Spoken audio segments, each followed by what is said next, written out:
Communist கட்சிகளின் core அஜெண்டாவாக இருக்கக்கூடிய ஒரு முக்கியமான டாபிக் அப்படின்னா பிஜேபி வெற்றி பெற்று விடக்கூடாது, பிஜேபி காலூன்றி விடக்கூடாது, பிஜேபி உள்ளே வந்து விடக்கூடாது அப்படிங்கிறது தான் இல்லையா.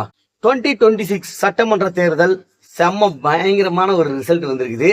இது பத்தி தான் இந்த வீடியோல பார்க்க போறோம். என் பாசத்திற்குரிய அனைத்து உள்ளங்களுக்கும் என்னுடைய அன்பான வணக்கங்கள்.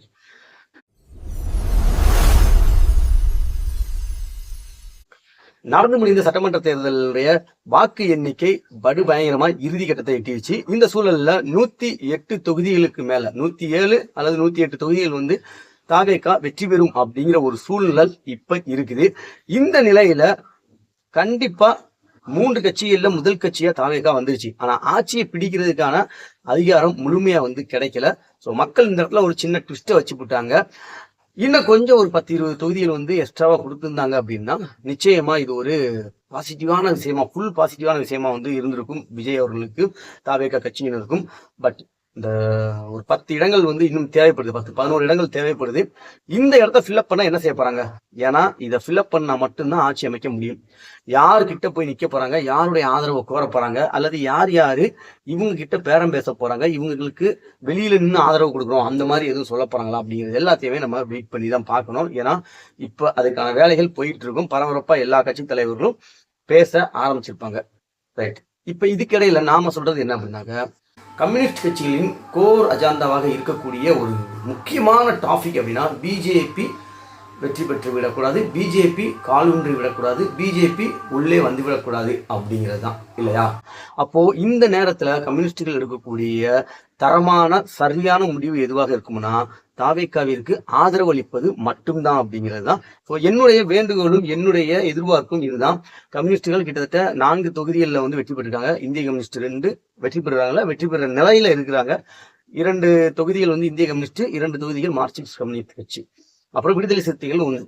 அவங்களே சேர்த்து இடதுசாரின்னு அவர் வந்து கிளைம் பண்ணாரு நம்ம தொல் திருமாவளவன் அவர்கள். அதனால அவர்களுமே வந்து இதுல வந்து ஆதரவு கொடுக்கலாம். இதுலயே ஒரு 5 சீட் வந்து இருக்குது. அப்புறம் காங்கிரஸ் கட்சிக்காரங்க அவர்கள் கண்டிப்பாக வருவதற்கு வாய்ப்பு இருக்கு. ஏன்னா அவங்க வந்து பேரம் பேசுறதுதான், நான் அங்க போயிருவேன் அதனால எனக்கு சீட் அதிகமாக கூட அப்படின்னு சொல்லி தான் வாங்கினாங்க. அதனால அவங்க வந்து எளிதா போய் பேச வாய்ப்பு இருக்கு. அதுக்கப்புறம் மற்ற கட்சிக்காரர்களையும் பேசி, குறிப்பா பிரேமலதா விஜயகாந்த் அவர்கள் ஒரு தொகுதியில வெற்றி பெற்றிருக்காங்கன்னு நினைக்கிறேன். ஸோ இவங்களையும் வந்து உள்ள இழுத்துட்டு வரணும். இந்த மாதிரி இருக்கக்கூடிய உதிரி கட்சிகள் எல்லாருமே வந்து சப்போர்ட் பண்ணணும். அதுக்கு முக்கியமா கம்யூனிஸ்ட் கட்சிகள் ஃபர்ஸ்ட் முன் வர வேண்டும் அப்படிங்கிறது தான் என்னுடைய எதிர்பார்ப்பு, என்னுடைய கோரிக்கை. ஏன் அப்படின்னா மற்ற கட்சிகளுடைய பேரம் பேசுறது கொஞ்சம் குறைக்கப்படும். கம்யூனிஸ்டுகள் உள்ள வரும்போது அவங்க கொஞ்சம் உலக நாலேஜ் தெரிஞ்சவங்களா இருப்பாங்க. ஸோ யதார்த்தமான கள நிலவரம் என்னன்னு தெரியும், எப்படி அரசியல் பண்ணணும் அப்படிங்கிறது தெரியும். ஆனா மற்றவங்கள மாதிரி வந்து வெறுமனமே லாப நோக்க அரசியலை மட்டுமே வச்சு பண்ணக்கூடியவங்க கிடையாது, கொள்கை அடிப்படையில் செயல்படக்கூடியவங்க. அந்த அடிப்படையில பார்த்தோம்னா அவங்க இந்த விஷயத்த முன்னெடுத்தாங்க அப்படின்னா பெஸ்டாக இருக்கும். ஸோ கண்டிப்பான முறையில் அவங்க எந்த ஒரு நிபந்தனையுமின்றி ஆதரவு கொடுத்தாங்கன்னா இன்னும் சிறப்பாக இருக்கும் அப்படிங்கிறது என்னுடைய கருத்து. ரைட். நம்ம எந்த பக்கம் நிக்கிறோமோ அந்த பக்கத்தை நமக்கு சாதகமாக, நமக்கு ஆதரவாக செயல்பட வைக்க முடியும். சரிங்களா? அது ஒண்ணுதான். ஸோ எப்படி நம்ம பண்றாங்கன்னு பார்ப்போம். அல்லது வழக்கம் போல வந்து திமுக அப்படின்னே சொல்லி கிடக்குறாங்களா அப்படிங்கிறது தெரியல. வெயிட் பண்ணி பார்ப்போம் என்ன நடக்குதுன்னு. இதை பத்தி நீங்க என்ன நினைக்கிறீங்க?